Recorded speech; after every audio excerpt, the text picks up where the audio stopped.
Welcome to Beyond Just Business, the podcast for those who want more. More clarity, more direction, and potentially more meaning.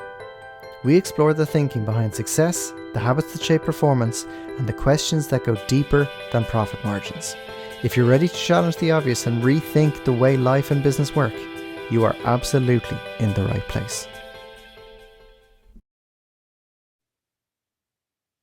So, Paul, the second topic we're going to discuss is resilience. The first topic we discussed was confidence. I think why resilience is an interesting jumping off point is we live in a day and age where we have access to technology, we've access to information. And I sometimes think we can overeducate ourselves. Whereas the old fella on the ranch a long time ago just had to get up, get out of bed and get on with it. When you look at resilience now, what is something you see with people who are entrepreneurs, business owners, that you're seeing a trend shifting from the old to the new? So let's say the stiff upper lip, just get the job done, as opposed to someone who's taking a more holistic view to it. I think what I'm finding is that they're actually become more aware of self-care, whereas before they just got on with things. But I think they're exploring, actually, do you know what? I need to be looking after myself. This isn't a case of just looking for, pity or acknowledgement or that kind of side of things. The more realize, actually, in order to be more successful or resilient, they need to be looking after themselves an awful lot more. That's a big shift I've seen. And before you go any further, I think we should stop for anyone who's thinking of self-care and they're assuming that this is someone in a nail salon getting pampered. Give us a quick overview of what you deem to be self-care. Yeah, self-care is what's actually going to give you energy. So what increases your energy? So that could be, for example, it could be walk in nature. So now you're getting the energy from nature, you're getting the time out, you're getting just a bit of peace. Self-care can be as simple as meditation, even just 5 minutes or 20 minutes meditation. If you look at all the activities of what you can do that builds your energy, now that's going to help from a self-care perspective. And so look at it from that side of things.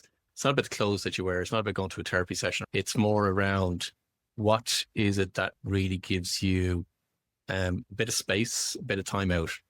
For me, honestly, a lot of it is actually walking in nature, just on my own, not with my dog, not with anybody else. You're just absorbing the energy from literally just a walk. And that's, as an introvert, that's good enough for me from a self-care perspective. What's very interesting is when you say self-care, one of the things I noticed is it jarred with me initially because I felt like I had to explain it away or cancel it out. So, I've got 2 daughters. I'm very lucky. But let's say I do something feminine with them or I'm leaning into being a girl dad. It's almost a case of I have to cancel it out by doing something manly on the other side. One of the things I found challenging about self-care, being honest, was giving myself that time without feeling I needed to justify it. And I think nowadays that's something where someone might say, I'm hitting the gym. That's something physical. That's, someone could interpret that as weights. It could be something, that you're really pushing yourself to the limits. And then that's your health, which allows you to perform better. But self-care nowadays in every line of work is getting more airtime than ever before, much like nutrition. Eric Elwood, Keith Wood, all these guys who were in the Irish rugby team or other sports back in the 80s and 90s, nutrition wasn't a thing. You trained, you were on the pitch and then you went for pints. Whereas now self-care could actually be in terms of sports nutrition, looking after yourself, massage, stretching, everything else. What do you think is people's problem with looking after themselves? I think you hit on one thing. It's actually giving themselves permission to do it, because they got to feel, especially at my age bracket, we grew up in an era whereby you had to be continuously working. Like, there's no such thing as sitting on the couch and doing nothing. It was a case of, no, you've got to be doing some element of work around the house or whatever. A lot of it is actually down to, we don't actually give ourselves permission to do the things that we actually really, really enjoy. We feel that we've got to, whether it's a spouse or a partner, we feel we've got to be doing work and being seen in the office or in the business and being productive from that side of things. Whereas we don't see the connection between productivity and outcome and the results that we achieve and the link to self-care. The more we actually look after ourselves, the more we can get out of life, to be honest with you, and the more success we can achieve, the more we look after ourselves. It's interesting because we talked in the previous episode about the shift in the workplace and how people want to live. It's an all-encompassing thing rather than the daily 9 to 5 going into a particular office. It's in transition. When I think of self-care, the biggest challenge I found was overcompensating on the other side. So much like you said, you've had your weekend away or your golfing trip, or you've been sitting on the couch watching your favorite program. You've now got to pay the piper on the other side. But the thing I noticed was that reframe of, yeah, and you almost have to educate yourself. When I used to have a problem or an idea, I was sitting at the desk. I had the laptop open because the laptop means business. I was hashing out an idea. I was frustrated. And then when I worked with you, you gave me this, whatever the pharmacist version of your prescription was. Would you ever just go for a walk somewhere? And I was thinking, why am I going for a walk? The work to be done is at the desk. And now my go-to 4 or 5 years later is the phone gets turned off. I drive to British Bay and I'm working through all the ideas in the best way that suits me. Now, someone else's version of that is beating the living daylights out of a golf ball on the golf course or at the driving range. The biggest thing I had to overcome was explaining why I was doing something that wasn't at the desk. Do you think that is one of the most underlying issues that people have? Let's say we're going back to the workplace now. If I'm in the office and you say, listen, Andrew, I've got a project I want you to work on. I go, no problem. It's going to take a walk around the block. One person's going to say, digest what I said. And the other person might say, what do you sit down there in room one and figure it out? What do you think is going to be the biggest difficulty for people when it comes to that, especially in modern Ireland, as we're talking about from where we're based at the moment?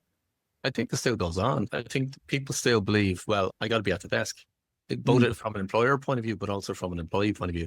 I still believe that's still the case, that they feel for them to be seen as being productive, they got to be sitting at the desk. Whereas you could take a walk, get inspired thought, and then you got the idea to overcome a problem or where you want to bring the business. We just haven't tapped into, I think the vast majority of people haven't tapped into the power of their subconscious and the power of intuition. They haven't tapped into that. It's becoming more prevalent, but they still perceive it as being, and yet the more they embrace the woo-woo, meaning the intuitive side, the more they see the benefits. Like I've no end of people that will, I'll introduce meditation too, and they'll say, I don't have the time for meditation. I don't have the time for any of that whatsoever. But then if you just ask me, well, do you have 5 minutes? And then they say, yeah. But once they've tried meditation and done it for a while, they experience the benefits of it, and now they won't give it up. So I think self-care, like literally just going for a walk and doing something that isn't normal, meaning you're not sitting at your desk trying to look productive or trying to look busy. The more you embrace, new things come along. Do you think it's an openness? Like when I laugh now, we're in this day and age where if you go on LinkedIn or Google productivity, workplace, or business icons, people are going to copy whoever they think is successful. And, let's just say Jeff Bezos does. I don't begrudge anyone who's successful, but I think the challenge people face now is Jeff does X, Y, Z, therefore I must do X, Y, Z. I think their version of their intuition or self-care program is very unique to them. What people forget is Warren Buffett sits and reads the paper for 9 hours a day. So I've got to do that. And he drinks 28 Cokes and has a McDonald's for breakfast every day. I'm following what he does to the letter. Or that could be someone else's version of that. Could be a cold plunge. It could be a sauna for an hour and a half while listening to Tchaikovsky. I think what probably gets lost for people is they don't give themselves the space to figure out what their version of self-care is. And this is the conversation I have with people when they say, Musk does this, Musk does that, Buffett does this, Buffett does that, whatever. I think they're very, regardless, and everyone is flawed. Everyone has their own ways of doing things. I think what makes them very good at what they do is that from a very young age, they understood who they were and they leaned into, let's say back in the day, they may not have been able to label it as self-care, but it was self-care. Buffett was investing since the age of 6, but his version of processing information, of decision-making, of the cadence of his life is all geared around his version of self-care. And I think the mistake people make is, well, Buffett does that, then I've got to do that. 4 a.m. rise, I've got to have an ice bath, I've got to have a sacrifice to go to the top of the mountain because of X, Y, Z, as opposed to kind of going, you know what, I don't like that particular idea, but you know what I love? I love going for a walk, or I love watching the sunrise, or whatever it could be. I think that's one of the things I've had to overcome. I used to look at people who are successful and kind of say, well, they've done X, therefore I must follow that like a paint by numbers, as opposed to, you know what? I don't like golf, so I don't want to play golf.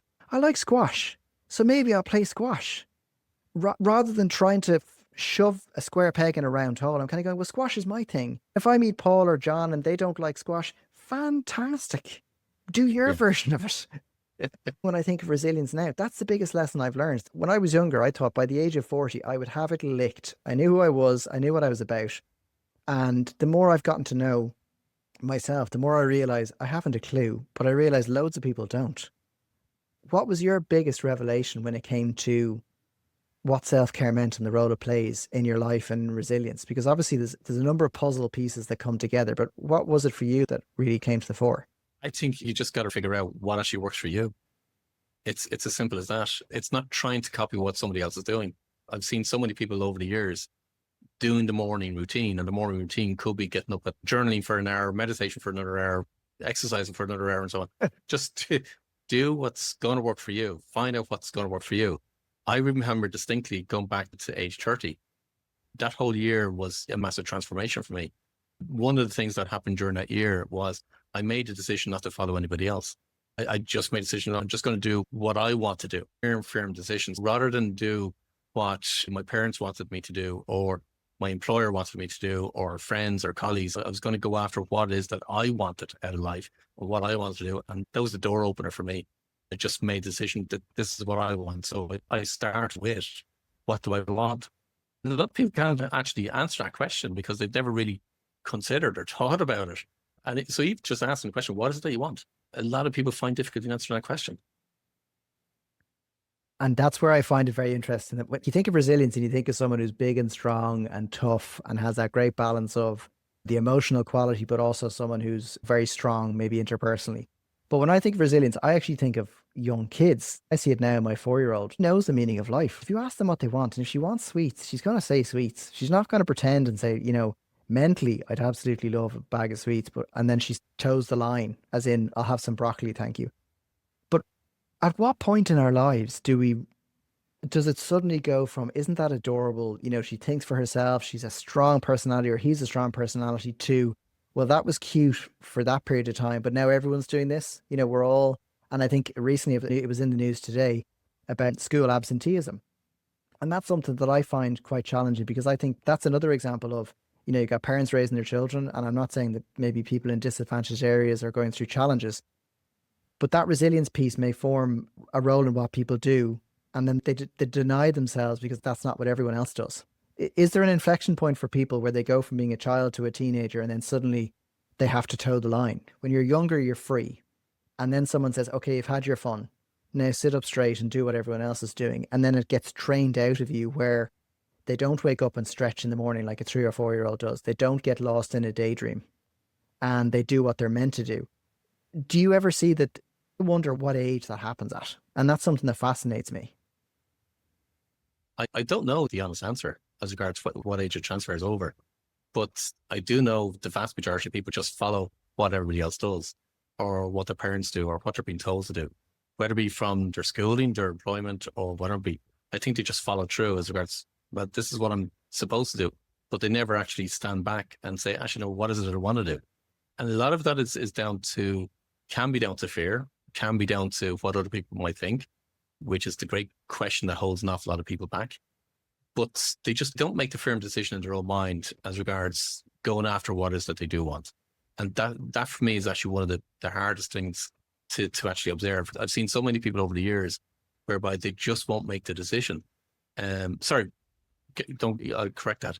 They kind of semi-make the decision, but don't follow through in action. And that's heartbreaking. So they're still stuck in the same rut, doing the same thing, and not really getting to have a life that they could absolutely potentially have. What holds them back? Fear is so big. And again, I get back to the first conversation we had, Andrew. I think it gets down to how far you come on your journey. I've seen so many people go on a personal development journey, but they read so many books, go to so many mentors, go to so many training courses and all that kind of thing, but they don't implement anything. If they don't implement anything, they're not going to change, they're not going to improve. And that's tough to observe. So you got to follow through in the action. And that fear holds people back so much. You got to talk about resilience. The only way you build that resilience is actually building the muscle of taking action, doing the things that we aren't comfortable doing and going after the things that we want. It's not about not caring what other people think. You have the emotional intelligence from that perspective. This is more around who are you waiting to give permission, or who are you waiting to give you permission to actually do it. It's what is it actually going to take for you to take the action? I don't know. It's horrible to observe, to be quite honest, people being stuck doing the same thing and not really getting to live a life they could amazingly have. That's tough. It's a somber note. I often think of a late aunt I had who was in her 90s. I used to call her ET because she's about 3'8" and she shuffled. And every time she stayed in our house, you could hear her shuffle across. She never had any Maltesers or Smarties or whatever ET had in the movie. The one thing I always recall is that she would say exactly what came to mind with zero filter. Sometimes it could be cruel. If you put on a bit of weight, she'd let you know pretty quickly. But if she liked your jumper or thought something was funny, she would also tell you. I think of it now, this is where I'm keenly aware of it, that the amount of my life that I spent worrying about what other people thought. And I find it quite upsetting because I think, like, I don't dwell. I think that's important, that you have to let things be, in the past. You can learn from them. But I think we have to move on. If I was to reflect on it, I almost have to remind myself on a consistent basis, don't wait until you're 90 in a rocking chair to say what you really want. As in, you stay quiet when someone did something or when you were a part of something you didn't want to be a part of. And that doesn't mean it has to be a giant political movement. There's almost micro versions of that. You go to an event you really don't want to go to, and it's not for your personal development. It's something that you know isn't for you and you don't want to be there. And why do we have to spend a number of years getting to a stage where we say, you know what, I'm no longer going to do that particular thing because it doesn't serve me? And I think, how many of us spend that time thinking that way? This brings me to the key point of resilience as I see it. I'm mindful when I meet people, everyone's version of resilience is different. And I equate it to, so let's say I have 2 kids. Having 2 kids, I know that someone with 4 kids has it different than I do. So I have an understanding of the challenge and the beauty of having children, but I also know that twice that number is an additional challenge. I have a concept of that level of understanding. One of the things I can sometimes be quite facetious about is the type of life I've had. And I've been very lucky. I'm very grateful for the family and everything I've had. But there were a number of challenges as I was growing up. And my resilience tolerance level would be far higher than a lot of other people. And I think one of the difficulties I find when I meet people who may not have that level is giving them that grace to be able to say mentally, okay, well, they haven't experienced certain things, so they actually hadn't had the opportunity to build up that resilience. Do you think that's something that people see nowadays and then spurs them on? As in, someone has a difficult childhood and they might have a driving force in their heart that says, I'm not going to do this again. Let's say Tony Robbins' concept of, I'm going to feed millions of people because I've never, I never had a solid meal or whatever when he was younger. There's a driving force. Yeah. Do you think when it comes to that resilience and disproportionate level of experience we all have, that then also pushes people? Long story short, do you think people lose out by not having a tough time? In some respects, but then you could have an individual that's had a tough time and they're still telling themselves the same story. So they actually haven't built the resilience. People would interpret resilience in multiple different ways. It can be that some people may describe resilience as the ability to bounce back quickly. And how long does it actually take for you to bounce back? So that's a completely different mechanism compared to what kind of outlook you have in life. Do you see your challenges as obstacles or do you see them as opportunities? Just making even that simple distinction. And if you see them as obstacles, you're going to approach everything in life with a negative viewpoint, as opposed to, okay, so here's the challenge. I just got to get around it or get over it or get under it. That brings on a completely different approach altogether. Do you have to have a really tough childhood? I think people fall into 2 camps. One is that they've had a tough childhood and they attach themselves to that particular story. And that's the story that they tell everybody, as opposed to actually putting that aside and say, okay, let's just get on with life. Yeah, it's attached to resilience, but it's more around people's approach to life, to be honest with you. Yeah, what's funny when you were saying it is that I look at it like the point of reference of kids. I understand that the challenges I would have had or challenges anyone would have had, I have a keen point of reference where there's always someone who's had a more challenging time. There's always someone who's had a more difficult time. And then I reframe that as being grateful for the little things. There's a bit of a juxtaposition, which is you've got the pity party. So let's say hypothetically, hi, I'm Andrew. I was an orphan. I never had any challenges. I've never had a real can of Coke. And you're 45 and you're not haven't done anything since. Yeah, but I had a terrible childhood. And then you have someone else that has had whatever happened, but there's this toxic positivity. Now, it's not a phrase I've heard in the last 6 months, but I do think there is that example of the two at play. I'm mindful that a big part of working with you is also seeing things as neutral, seeing things as both sides, positive and negative. Everything is always both. Yeah. Is there something when someone is trying to assess resilience or look at the role of resilience, the question that they can ask themselves if they're maybe doing journaling, so they can almost understand what side they're on? Someone who has the pity party, or someone who, as Tony Robbins used to say, looks at the weeds and says there are no weeds. Is there an exercise someone could have, or a question they can ask themselves to understand where they're at? The positive thinking is you just don't go there. Honestly, the biggest cause of problems for an awful lot of people is this positive thinking mindset. Sorry to all the people that believe in positive thinking. There's always both sides. So the approach that you have is, if you've had a tough childhood, everybody's had a tough childhood. It just depends on what scale you're comparing yourself to. But whatever circumstance you have, if you look and investigate what are the benefits, most people perceive the obstacle that they have, or the challenge that they have, or the childhood that they've had the worst thing since Armageddon. But so really what they're looking at is all the negatives of what's happened to them. But they never ask themselves the question, how has it served you? How has it benefited you? And the first reaction that people say is, no, it hasn't benefited me. My childhood was absolutely disastrous. So they try and reinforce their childhood thing. But once you push them to get to see the benefits and how it served them, now they're bringing themselves back into equilibrium. And now they're begin to see both sides. And now they're seeing the benefits of the negatives. So where I dismiss positive thinking, let me put it this way, if you can see the positive in the challenge, now you're on your way to growth, or on the path to growth. It's when you can see the positive in the negative. Instead of just thinking happy thoughts and thinking positively, all you're doing is ignoring and not looking at your childhood or the traumas, or not looking at what's negative in your life and seeing the positive to dissolve or neutralize it. The biggest thing is neutralizing it. By neutralizing it, you're seeing both sides. A lot of people just don't address it. They go through conventional stuff whereby, whether it be talk therapy, whether it be, hanging on to the story, whether it be just because again, a lot of people get the benefits out of regurgitating their story. I still come across people 20 years later, still telling the same story. Give it up. That's not being cruel. It's not serving you. Repeating your story is not serving you. Therefore, you got to dissolve it. You got to neutralize it. Now you can start to live the life that you're absolutely meant to live, but get the most out of life, as opposed to just keep repeating a story. I know that's a bit of tough love. I know it sounds like tough love. I was concerned about all the comments that are going to be on the video in terms of what are you man off on? No, it's you got to see both sides. When you see both sides, life becomes based and observant. And for anyone who is listening or watching, I think this is one of the key things I've learned from Paul. I think the practical side of this is life is messy, and there's so many opportunities in everything. And we all have this idea by a certain age, you think you're stuck and that's it, that's your lot. I would say to anyone who does happen to listen or watch this, that looking at everything as both sides. I used to look at someone helping me or giving me a dig out in something I did as being a completely one-sided event. As in, well, they've done this, God, they must think less of me, and they must have done X and they must have done Y. And then when you were talking about certain ideas, you say, well, what was in it for them? What was the pleasure they got from helping you, from giving you their advice or their knowledge?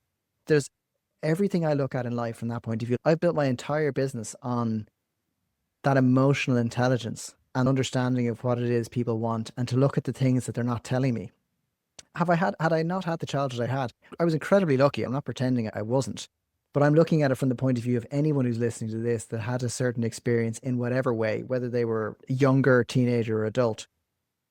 There's an opportunity in everything, that there was something in it for everybody.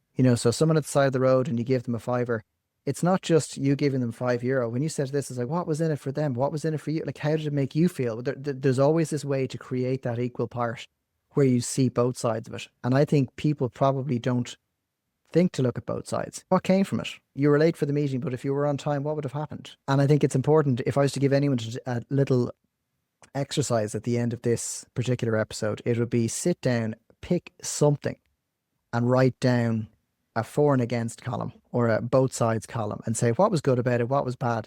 The more obtuse idea you take, it could be an argument, and you realize at the end what was in it for both of you. I think it'll be of tremendous value to people. Hopefully in the next conversation we can discuss something and be a little bit kinder to the audience next time, Paul, for God's sake. I'll try. There we go. And that's it for another episode of Beyond Just Business. If it gave you something to think about, or it helped you see things a little differently, we're delighted. But make sure you're following so you don't miss out on the next episode. Stay curious, keep questioning, and we will see you next time.